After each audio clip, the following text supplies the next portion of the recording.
Apakah benar dengan meninggalkan ajaran Kristus justru merasa cinta kepada Yesus seperti kesaksianmu kalap ini? Mari kita dengarkan. Ketika engkau bilang Kristen Katolik, saudaraku sayang, engkau marah aku karena Kainama ini sama Bung Ade ini bilang, aku dan Bung Ade jadi Islam karena mencintai Yesus. Lalu kau marah saya cuma mau bilang, kenapa saya jadi Islam? Mengucapkan asyhadu alla ilaha illallah wa asyhadu anna Muhammad Rasulullah. Karena aku mencintai Yesus. Aku tidak mau mencintai Paulus. Luar biasa. Aku berhenti dari orang yang bilang cinta Yesus padahal dia cinta Paulus.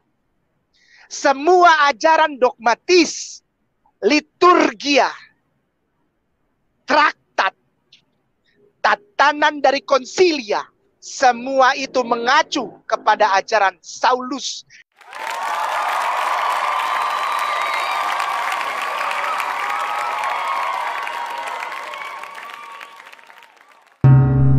Amsal 26 ayat 24.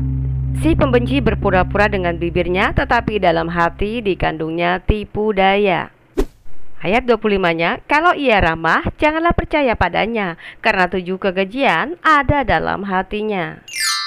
Ayat 28, lidah dusta membenci korbannya, dan mulut licin mendatangkan kehancuran. Opa Kain harusnya bukan cinta pada Yesus, tapi harus cinta pada Muhammad, Nabi Anda sekarang dong. Kenapa sudah keluar dari Kristen masih merasa cinta sama Yesus? Kalau benar Anda mencintai Yesus, harusnya imanmu dasarnya Alkitab dong.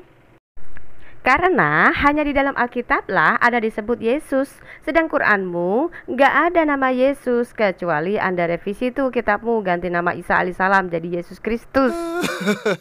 Kemudian ketika Anda nanti sudah masuk ke alam kubur dan bertemu dengan mungkar nangkir, akan mengalami sisaan bertubi-tubi karena Anda masih mempercayai kitabnya orang kafir daripada kitabmu yang baru, Al-Quran.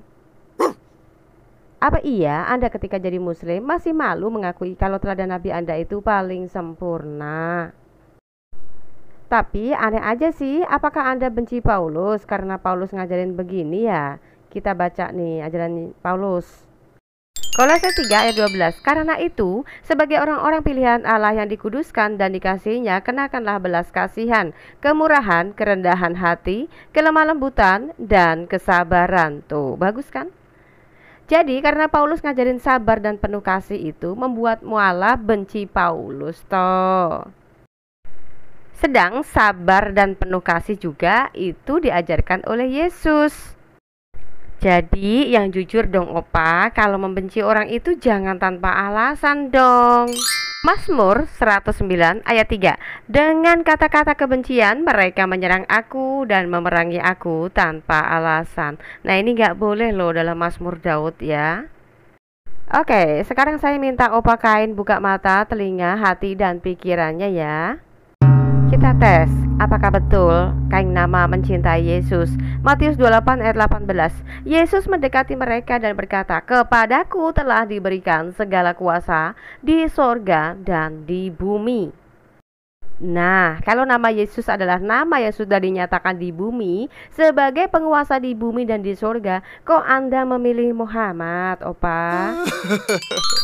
Matius 28 ayat 19. Karena itu pergilah, jadikanlah semua bangsa muridku dan baptislah mereka dalam nama Bapa dan Anak dan Roh Kudus. Nah, sedang Yesus juga telah memerintahkan untuk Anda supaya pergi dan jadikan semua bangsa muridnya Yesus. Lah kok ente malah pergi menjadikan bangsa muridnya Muhammad? Jadi mana ada ajaran Yesus untuk poligami sebagai solusi? Contoh seperti ajaran Muhammad ya. Dan jika kamu khawatir tidak akan mampu berlaku adil terhadap perempuan yatim, maka nikahilah perempuan yang kamu senangi, 2, 3, atau 4. Tetapi jika kamu khawatir tidak akan mampu berlaku adil, maka seorang saja atau hamba sahaya perempuan yang kamu miliki. Yang demikian itu lebih dekat agar kamu tidak berbuat zalim. Beda kan dengan ajaran Yesus? 2 Petrus 2 ayat 2. Banyak orang akan mengikuti cara hidup mereka yang dikuasai hawa nafsu, dan karena mereka jalan kebenaran akan dihujat. Tahu nggak, yang namanya nafsu makan, pengennya makannya banyak. Begitu pula orang yang penuh nafsu birahi, pengennya ceweknya banyak. Jadi mana menurut Opa Kaing yang benar? Pilih melampiaskan nafsunya atau mengendalikan nafsunya yang benar? Yakobus 3 ayat 3. Kita mengenakan kekang pada mulut kuda, sehingga ia menuruti kehendak kita. Dengan jalan demikian, kita dapat juga mengendalikan seluruh tubuhnya. Ini bicara tentang penahanan nafsu ya. Jadi yang disebut guru, nabi, gembala, atau pemimpin itu harus bisa memberi teladan benar bagi pengikutnya. Jangan sampai pengikutnya lebih bisa mengendalikan hawa nafsunya, tapi pemimpinnya tidak. Nah, ini sangat memalukan. Apa kata dirinya dong? Nah, sekarang bagaimana ajaran dan teladan nabimu, Opa? Apakah masih bisa diikuti untuk zaman sekarang? Mari kita lihat datanya ya dalam Bukhari 24. Dari Ibnu Umar bahwa Rasulullah SAW telah bersabda, "Aku diperintahkan untuk memerangi manusia hingga mereka bersaksi tidak ada ilah kecuali Allah dan bahwa sesungguhnya Muhammad adalah utusan Allah, menegakkan sholat, menunaikan zakat. Jika mereka lakukan yang demikian, maka mereka telah memelihara darah dan harta mereka dariku, kecuali dengan hak Islam dan perhitungan mereka ada pada Allah." Nah, jika Nabi Anda diperintahkan untuk memerangi manusia agar masuk Islam, bagaimana dengan pengikutnya sekarang? A. Mengikuti. B. Mengabaikan. Quran Surat An-Nisa ayat 80. Barang siapa menaati Rasul Muhammad, maka sesungguhnya dia telah menaati Allah, dan barang siapa berpaling dari ketaatan itu, maka kami tidak mengutusmu untuk menjadi pemelihara mereka. Nah, makanya buat para mukallaf coba dikoreksi lagi. Kira-kira sepak terjang Muhammad yang mana yang kalian muliakan? Bahkan saya memiliki data bahwa Muhammad juga mampu menikahi anak perempuan kecil namanya Aisyah.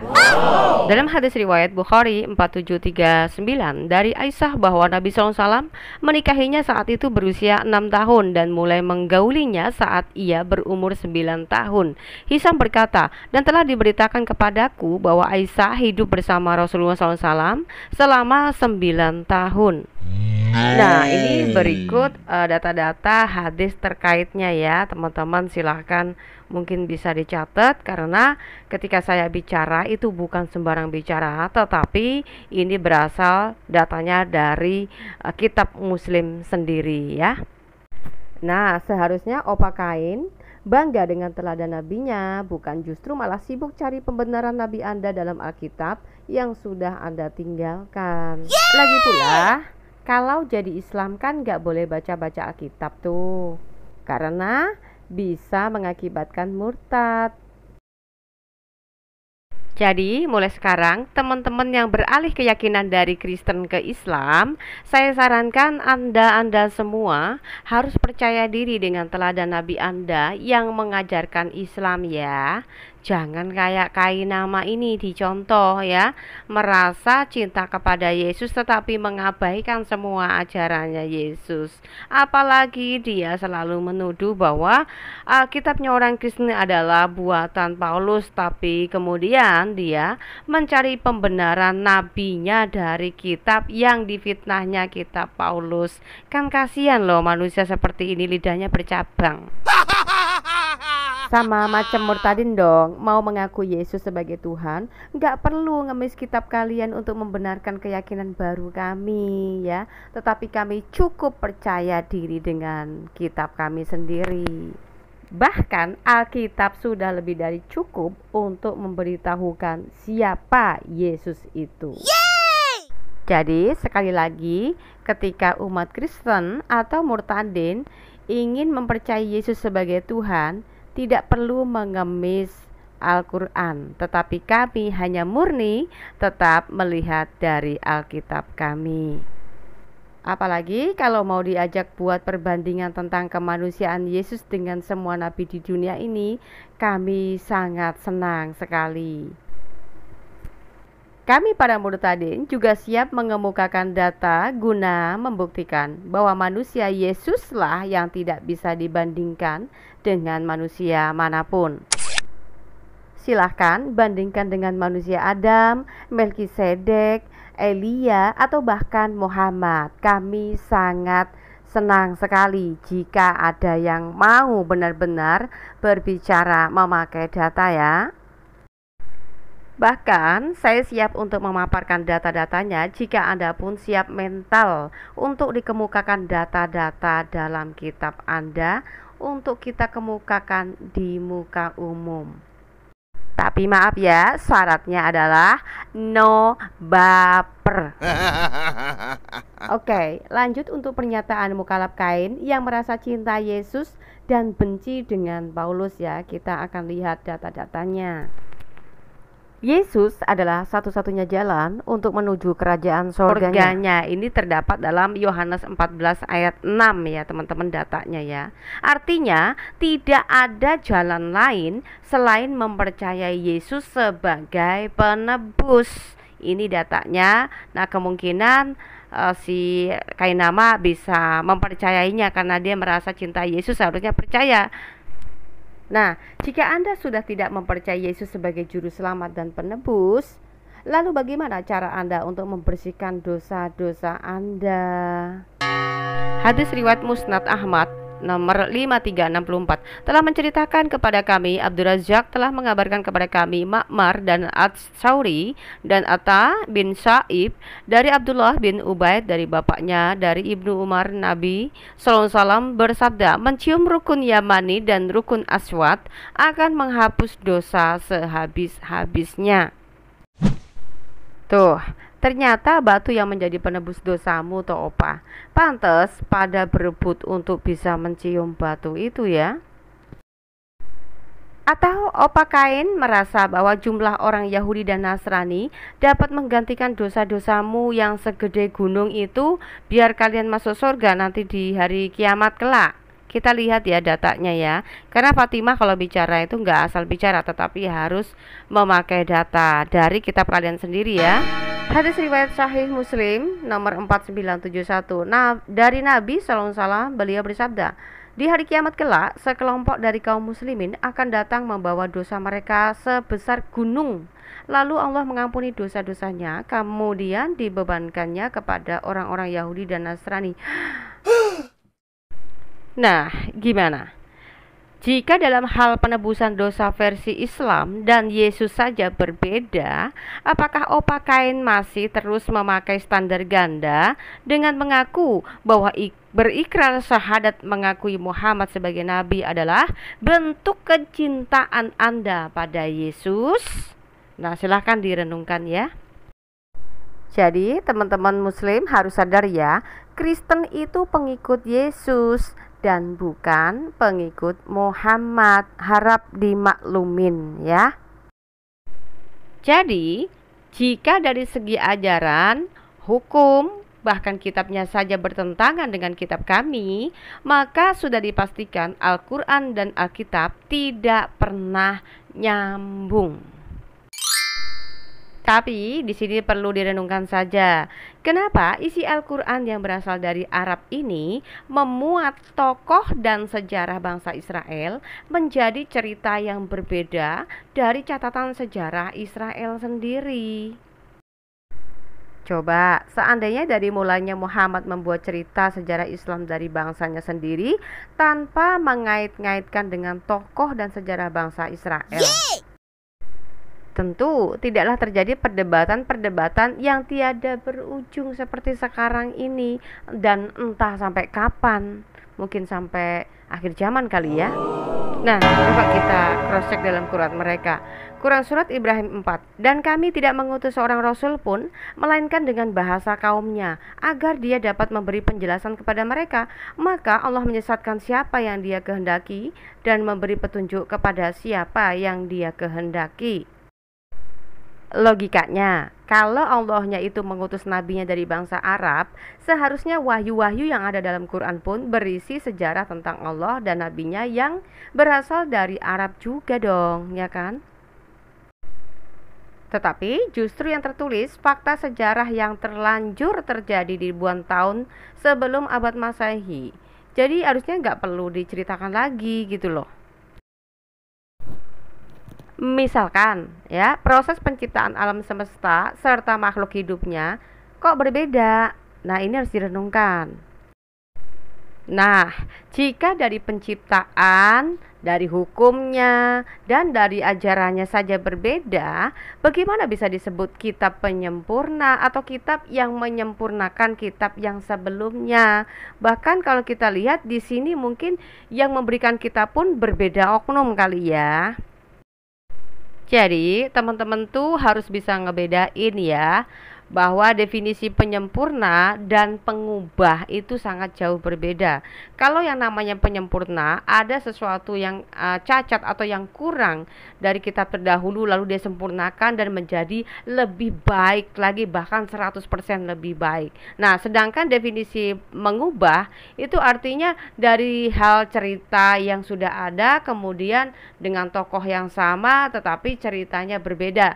Nah, ini bisa dikategorikan sebagai pengubah ya. Jadi harus bisa dibedain definisi penyempurna dan pengubah ya, teman-teman muslim. Nah, sekali lagi saya pertanyakan, benarkah Al-Quran adalah kebenaran? Kemudian, jika kebenaran, kok bertentangan dengan kitab yang dianggap benar oleh mukallaf kain? Ingat ya, banyak muslim yang sampai hari ini masih mengais-ngais Alkitab sebagai kitab yang menubuatkan Muhammad loh. Jangan lupakan itu. Artinya, entah tersembunyi dari lubuk hati, ternyata Alkitab sangat laris dipretelin dan dikais oleh sebagian muslim untuk membenarkan kenabiannya. Jadi, stop membohongi diri sendiri ya, bahwa ternyata Alkitablah yang mudah dipahami daripada Al-Quran. Tapi kenyataannya, kalau kita lihat datanya bagaimana ya, seperti yang tertulis dalam Quran sendiri menyebutkan dalam Quran surat Al-Zukhruf ayat 3, kami menjadikan Al-Quran dalam bahasa Arab agar kamu mengerti. Ini kata Al-Quran ya. Nah, silahkan direnungkan, mana yang benar, Al-Quran atau Alkitab yang mudah dimengerti? Karena survei membuktikan kebanyakan umat Islam kalau ditanya soal Qur'annya pasti jawab bukan ranahnya untuk mengerti, karena bagi kalangan akan mengatakan Al-Quran itu tidak boleh sembarangan ditafsir oleh manusia, itu kata mereka. Loh, kan kitab suci diberikan untuk semua manusia, tapi kalau yang boleh menafsir hanya yang berpendidikan saja, yang nggak bisa baca tulis, gimana dong nasib imannya? Ditambah lagi kepercayaan muslim yang semuanya harus diinterogasi sama malaikat kubur. Pertanyaannya, ma imam muka, apa dasar imanmu? Nah, kalian akan jawab apa? Kan masing-masing sudah diberi mata untuk melihat, diberi telinga untuk mendengar, dan diberi akal untuk berpikir. Jadi bukan bergantung siapa penafsirmu atau siapa ustadzmu, bukan? Maka jangan sampai apa yang dikatakan Yesus dalam Alkitab kembali menunjukkan kebenarannya. Matius 13 ayat 9 dan 13. Siapa bertelinga, hendaklah ia mendengar. Itulah sebabnya aku berkata-kata dalam perumpamaan kepada mereka, karena sekalipun melihat, mereka tidak melihat, dan sekalipun mendengar, mereka tidak mendengar dan tidak mengerti. Matius 13 ayat 16 sampai 17-nya. Tetapi berbahagialah matamu karena melihat dan telingamu karena mendengar. Sebab aku berkata kepadamu, sesungguhnya banyak nabi dan orang benar ingin melihat apa yang kamu lihat, tetapi tidak melihatnya, dan ingin mendengar apa yang kamu dengar, tetapi tidak mendengarnya. Nah, harus jujur ya, jangan malu-malu.